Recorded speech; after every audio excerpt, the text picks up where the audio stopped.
Buenas tardes, gracias por la invitación y el nombre asignado además. Un gusto.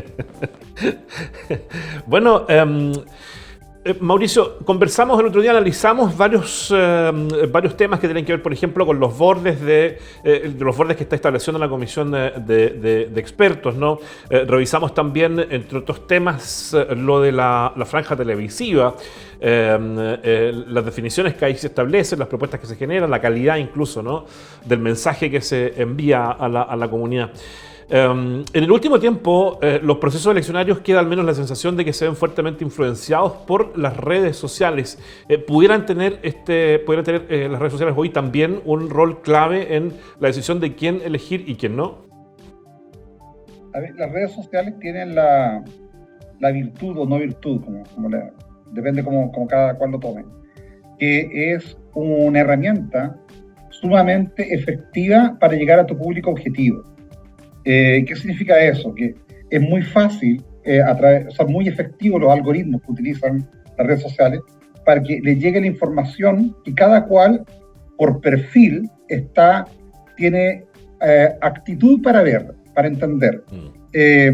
Hay un concepto que se llama la ingenua realidad, que significa que las personas tendemos a percibir la realidad no por lo que la realidad necesariamente es, sino porque cómo lo que observamos de la realidad ratifica lo que yo creo.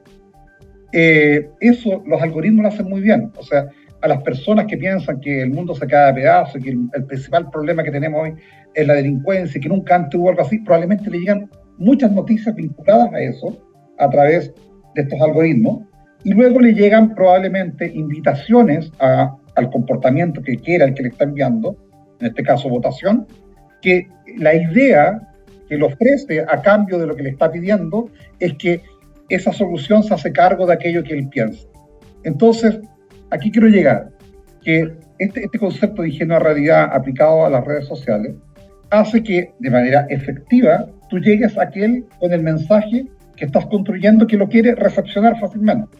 Pero si tú llegas con ese mismo mensaje a otro que no le gusta ese mensaje, probablemente no lo va a ver y lo va a descartar. Y va a ser un esfuerzo inútil.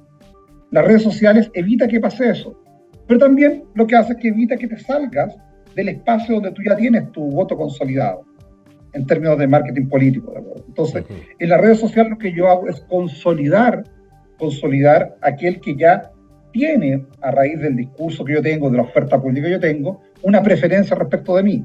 Por lo tanto, lo que vas a ver ahí es competencia sobre preferencias parecidas. Todos aquellos que estén por esta oferta de que lo que te están ofertando es mano dura contra la delincuencia, contra eso, que parece un poco raro estar hablando de esto cuando estamos hablando de un proceso tan trascendente como un proceso constitucional, pero en eso se ha convertido la campaña en estos últimos días, ¿de acuerdo? Esas personas, por las redes sociales probablemente van a llegar en manera muy efectiva a público que efectivamente eso es lo que quiere escuchar, pero todos los que tengan esa misma oferta se van a estar peleando ese mismo público. Al revés, los que tengan otra oferta, los que estén hablando del país de futuro que se quiere lograr, de cómo se vincula esta nueva estructura jurídica con la relación de las personas del medio ambiente, etcétera, etcétera, van a llegar a otro público y los que estén discutiendo sobre eso van a pelear ese otro público. Pero la red social probablemente, por la forma como esto funciona, no te permita lograr voto cruzado. La conversión ahí no opera. Ahí lo que opera es la consolidación sobre el público que ya está interesado en tus ideas en forma anterior. No sé si se entiende. Sí, lo que perfecto, Mauricio.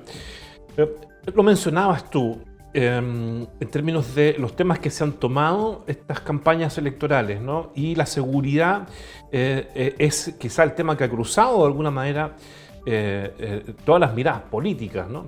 Pero claro, es un tema de corto plazo finalmente y queremos una constitución que rija los próximos 50 años por lo menos, ¿no?, al país. ¿Por qué se produce este fenómeno de quedarse efectivamente con este tema, el ataque al gobierno por otro lado, o hablar bien del gobierno, da lo mismo, porque finalmente tiene que ver con una mirada de lo inmediato y no una mirada de futuro?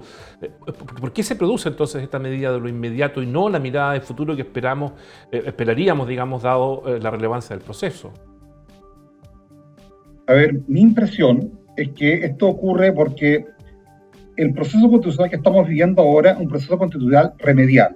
¿de acuerdo? Un proceso remedial, entendiendo que el primer proceso constitucional que vimos anteriormente fracasó. Por las razones que sea, dará para hacer miles de tesis eso, pero fracasó.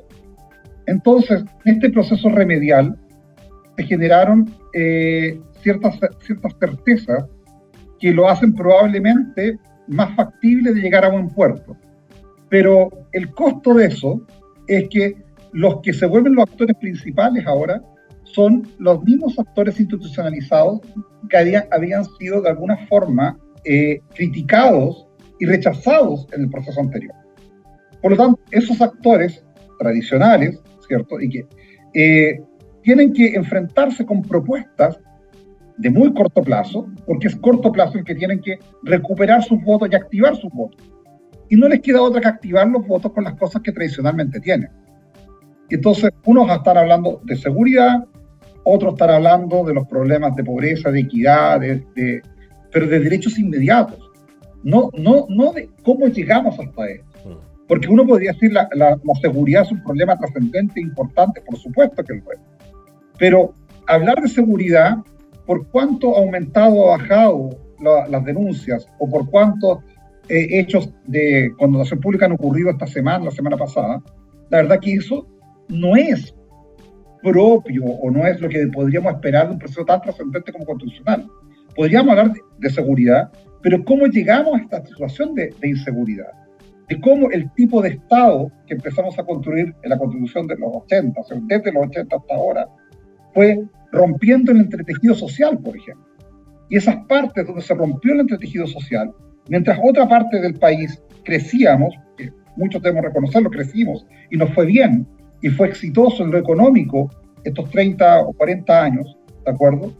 Bien, pero las partes de la sociedad que quedaron al margen de esto, y ahora más encima quedaron como un Estado debilitado, y sin herramientas para enfrentar las demandas que ahora, 30 años después, se hacen, bueno, eso claramente contribuye y generó condiciones adecuadas para que proliferara estas situaciones de inseguridad. Es poco probable que si teníamos la violencia y el crimen organizado en tantas partes del mundo, y aquí cerca, ¿cierto? En Colombia, desde la serie estas de Pablo Escobar, que todos la vieron en televisión, existía en los años 80 eso. ¿Cómo eso no iba a llegar si es que justamente estamos globalizando todo? Entonces, pero no nos preparamos para esto porque estábamos ocupados de otras cosas en el modelo de Estado que habíamos construido, en el modelo de país que habíamos construido, en el modelo de sociedad que habíamos construido. Claro, importábamos todo y pensábamos que no se iba a importar el crimen organizado. Cuando dejamos espacios vacíos para que eso ocurriese, pero eso no lo estamos discutiendo. Cuando eso es la discusión constitucional, o sea, ¿cómo va a ser la forma que vamos a dar a este Estado por los próximos 20, 30 años para hacernos cargo de esto, que es un problema global y que transita de país en país, siendo mucho más fuerte y más peligroso y más difícil en aquellos países que tienen menos herramientas para enfrentarlo? Pero esas herramientas se discuten también en el marco constitucional. Pero es una discusión de fondo, no de una ley que surge de la contingencia, del dolor, de la pena, de la emoción, de lo que tú quieras, que es sumamente legítimo. Pero hay una discusión anterior y trascendente a eso, que es la forma de Estado, y eso es una discusión constitucional. Y sobre eso hay muy poco hoy día en estas conversaciones. Y tiene que ver probablemente con el poco tiempo que tenemos y porque estos actores tradicionales, que tienen que hoy día posicionarse rápidamente, hablar de las cosas que saben y que las tienen conocidas y que saben que sus electores conocidos, sus bases, las entienden, las comprenden y con eso te dicen, este es el mío, por este tengo que ir a votar. Te quiero llevar a otro tema, Mauricio, que dice relación con el voto obligatorio. Recordemos a nuestros televidentes, nuestras televidentes, que esta elección del 7 de mayo, bueno, y de aquí en adelante todas las elecciones, de acuerdo a la modificación legal que hizo el Parlamento, todas las elecciones tienen carácter de voto obligatorio. En el actual clima que vive nuestro país, ¿a quién podría favorecer efectivamente o a quién podría perjudicar la obligatoriedad del voto? Pienso que en este caso coyuntural, el voto obligatorio lo que hace es que se equilibren las fuerzas políticas, ¿de acuerdo? Que la diferencia no sea mayor. Porque si no fuese obligatorio, fuese un voto voluntario. el 38% que votó apruebo en el proceso anterior, probablemente una parte importante de ellos se puede sentir decepcionado, puede sentir que este proceso no los representa y podría restarse de ir a participar. Y eso implicaría que aquellos que su fortaleza hoy es la propuesta que construyen desde la contingencia, y la contingencia que se ha tomado la agenda, se verían más favorecidos. Dado que es voto obligatorio, como todos van a ir a votar, se van a restar menos de los que se pueden sentir no representados por este proceso, van a tener que ir a votar igual y no van a votar por estos que hoy día están proponiendo desde la contingencia. Entonces eso va a tender a equilibrar. Más allá que mi lectura es que esta elección se va a ver muy favorecida a las personas que hoy día están votando, están proponiendo desde la contingencia. Es decir, seguiría ganando la contingencia finalmente versus la trascendencia. Pienso yo que eso es lo que va a pasar. Pienso que es muy probable. Es muy probable que eso es lo que va a ocurrir. Sin embargo, gracias al voto obligatorio, la diferencia va a ser menor de lo que podría haber sido. Ya, nos siguen quedando temas pendientes, Mauricio. Te agradezco la conversación. Nos vemos el próximo jueves a las 18:15 en esto que hemos denominado, señores y señores, los jueves de Parte Riu. Y vamos a estar así hasta el próximo jueves, porque ya luego vienen las elecciones y seguramente te vamos a pedir que nos acompañes el domingo también para analizar los resultados. Estamos en el bloque con Miguel Ángel, en el último bloque, de 5 hasta que las velas no ardan. Así es que seguramente te vamos a pedir que nos acompañes el 7 en la tarde, Mauricio. Te mando un abrazo, muchas gracias, como siempre.